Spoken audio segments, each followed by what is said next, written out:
Praise God. Praise God. God is good all the time. And all the time. God is good. Praise God. Praise God. Isang mapagpalang araw po sa bawat isa. Sa pagkakataong ito, tayo po ay dudulog, lalapit sa ating Diyos na buhay na may pananampalataya na kung saan may dalawa o tatlo na nagkatipon sa kanyang ngalan. Naroon siya sa kanilang kalagitnaan. Sa araw na ito, tayo po ay dudulog sa Panginoon sa ngalan ng bayan ng President Rojas sa probinsya ng Cotabato. Ating hihilingin na maitatag ang altar ng ating manunubos sa bayan ng President Rojas.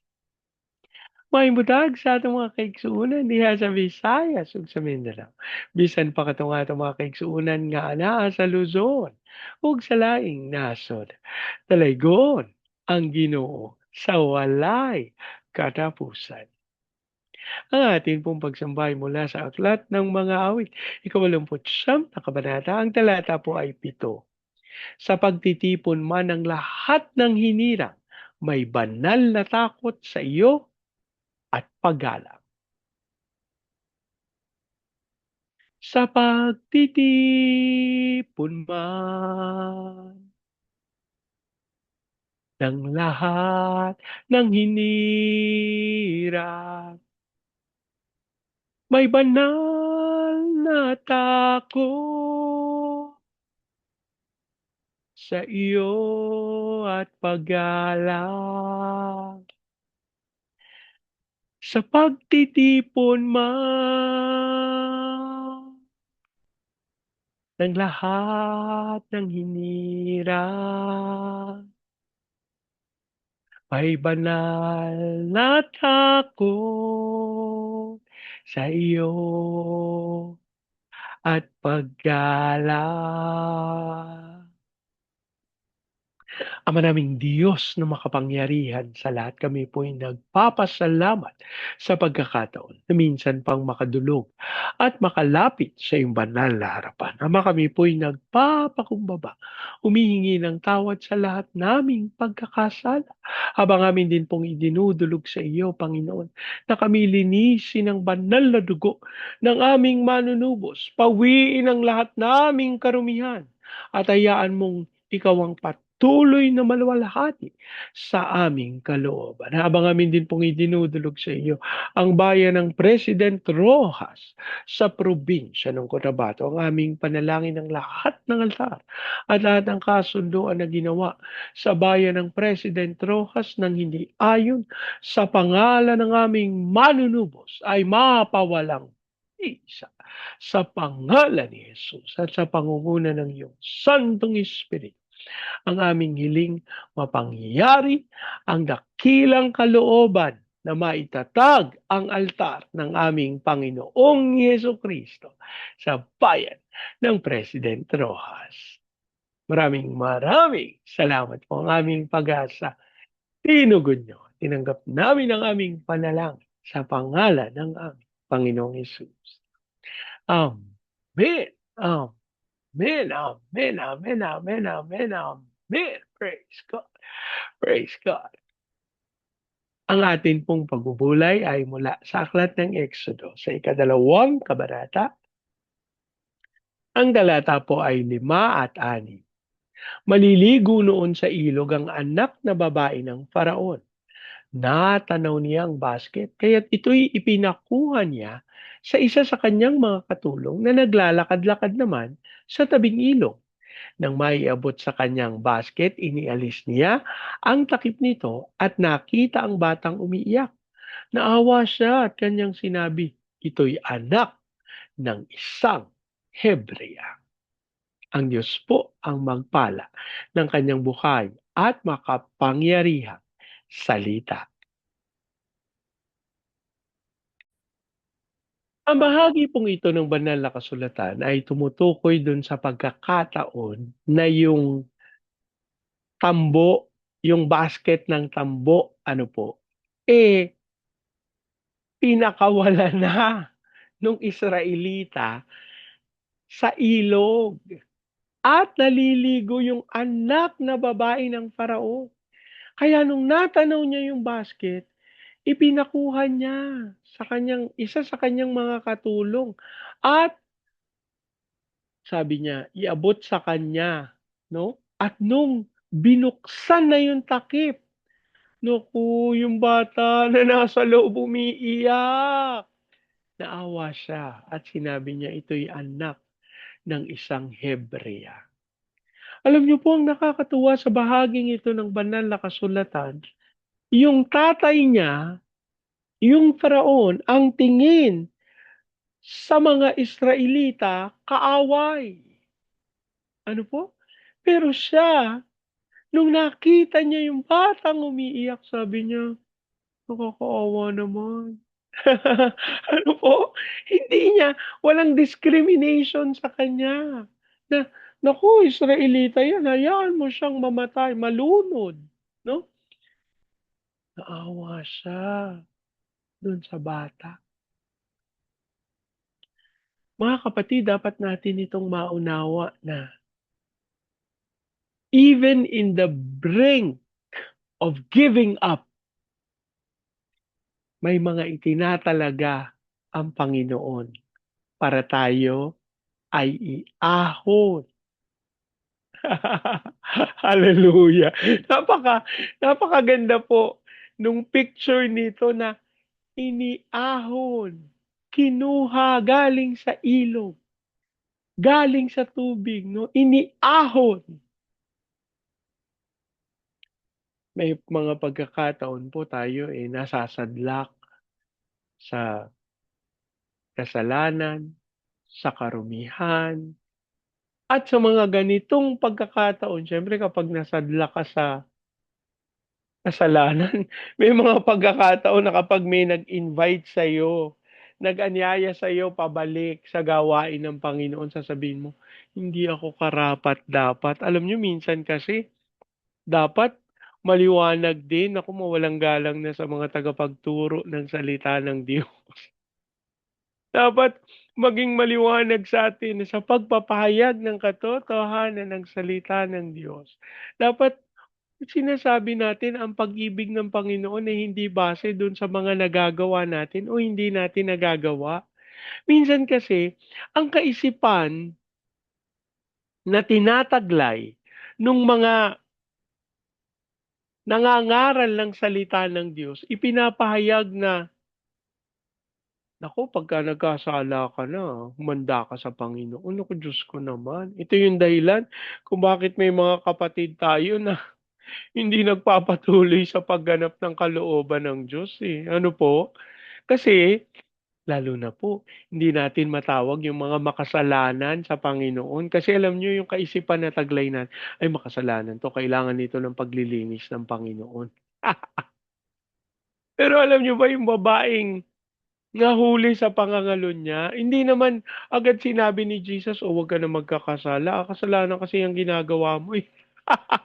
Walang ganoon. Di ba po? Pagka binalikan natin, hindi sinabi ni Jesus, hindi dinutlot ni Jesus sa pagmumukha ng babaeng, isa ka kasing makasalanan, napaka makasalanan mo. Wala pong ganoon ang Panginoon. Alam niyo, sabi ng Panginoon, tinanong niya, sabi niya, nasa na yung mga nanguhusga sa'yo? Nasa na yung gustong batuhin ka hanggang mamatay ka? Sabi niya, wala na po. Nagsialisa na sila. Sabi niyang Panginoong Isus, ako din, di din kita huhusgahan. Humayo ka at huwag nang magkasala. Alam niyo yung pagkakasabi ng Panginoon nun, mas masarap, mas mabigat yun. Pagka mapakinggan mo, pagka iisipin mo, paano hindi ako magkakasala? Parang hirap-hirap naman nun. Kaya lang, kesa dun sa mga pananalita na isa kang adulterer, makasalanan ka. Hindi ganun. Sabi ng Panginoon, huwag ka nang magkasala. Puno ng pag-ibig. Alam nyo, dapat ganyan yung pagpapahayag natin ng katotohanan ng salita ng Diyos. Hindi natin hinuhusgahan yung mga makasalanan kasi hindi tayo tinawag ng Diyos para manghusga. Mga kapatid, Kaya natin ipinapanalangin. Alam niyo po, may nagtatanong sa akin. Sabi niya, "'Di ba nagpe-pray ka?" Sabi niya, "araw-araw?" Sabi ko, "Opo." Sabi niya, "Pinagpe-pray mo si presidente? Pinagpe-pray mo ang gobyerno?" Sabi ko, "Opo." Sabi niya, mga karumal-dumal yung mga pinaggagagawa ng nasa gobyerno natin, eh." Sabi ko, "Mawalang galang na sa kanila." Sabi niya, "Paano mo nagagawa na ipanalangin sila?" Sabi ko, "Ay, hindi po sa akin. Kasi po sa tuwing ipinapanalangin ko sila, inihiling ko ang kahabagan at pagsama ng Panginoon para sila po ay aking maipanalangin." Kasi po sa sarili ko, pagka naririnig ko yung mga balita, nalalaman ko na si ganito, ganyan. Si ganyan, ganito. At ginawa ang ganito, ang ganyan. Ako, nanggagalaiti din po ako sa galit. Pero, sabi ng Panginoon, hindi mo sila pwedeng ipanalangin kapag nagagalit ka sa kanila. Yan po ang dahilan kung bakit hinihingi ko ang kahabagan ng Panginoon.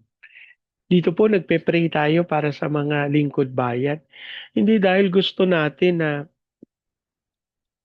dun sa paraan natin. Dapat po ganun eh, no? Kasi minsan ang kaisipan kasi natin, ay kailangan mabago na yan. Pero sa totoo lang po, may kukumpisal ako sa inyo. Naiinip na rin po ako. Diyos ko, Panginoon, patawarin mo ako. Nainip na rin po ako kung minsan. Nasabi ko nga sa Panginoon, Lord, ano ba naman to? Tagal-tagal ko na nagpe-pray sa mga ito para mawalang pinagbabago. Sabi po ng Panginoon sa akin, huwag mong hanapin yung nakikita ng mata. Sapagkat ang ginagawa ko, higit sa nababatid nyo. Kaya alam nyo po, ito po yung nagbibigay sa akin ng pag-asa. Lalo na pagka may nalalaman tayo na, may lumantad na ganito, nagsabi ng ganyan, no? Nagkakaroon po ako ng pananampalataya na, ay, may ginagawa talaga ang Panginoon. Itatago nila, pipilitin nilang itago yung kanilang mga kasinungalingan. Pero ang Diyos natin, ang Diyos ng katwiran, at hindi siya papayag na hindi malalantad at mababatid kung ano ang nararapat. Kaya, kaysa magreklamo tayo, sumama ang kalooban, pumanatag tayo at manalig na maggaganap ang kalooban ng Panginoon sa paraan ng ating Diyos na buhay at sa kanyang panahon.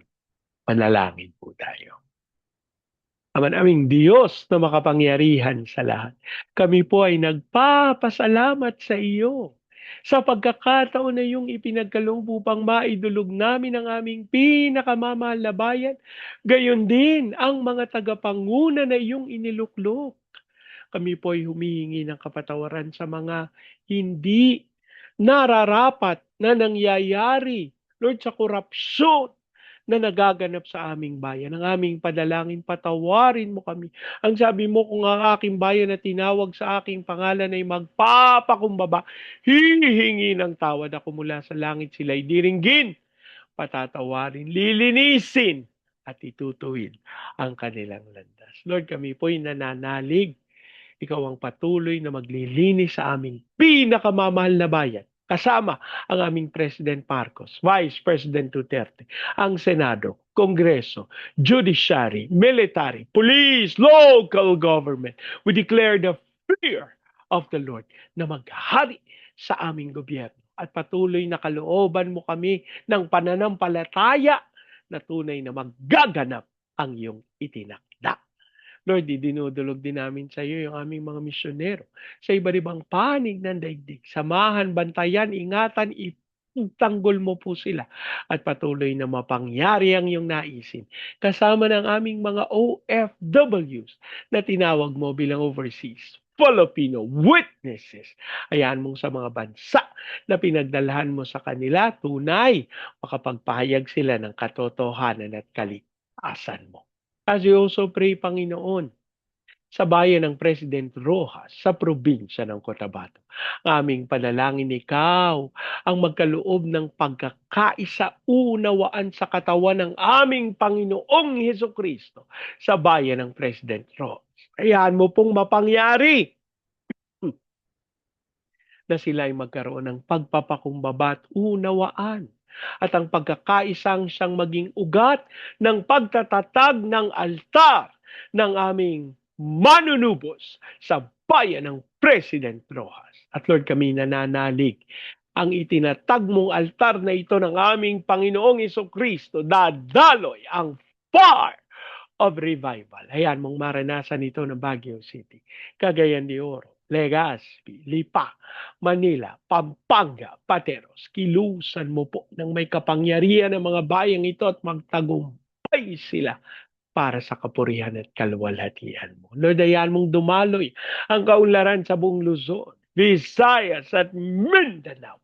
Matupad namin yung tawag mo sa amin to be the launching pad of the gospel, to be a missionary sending country, and to be the America of Asia in the height of its glory.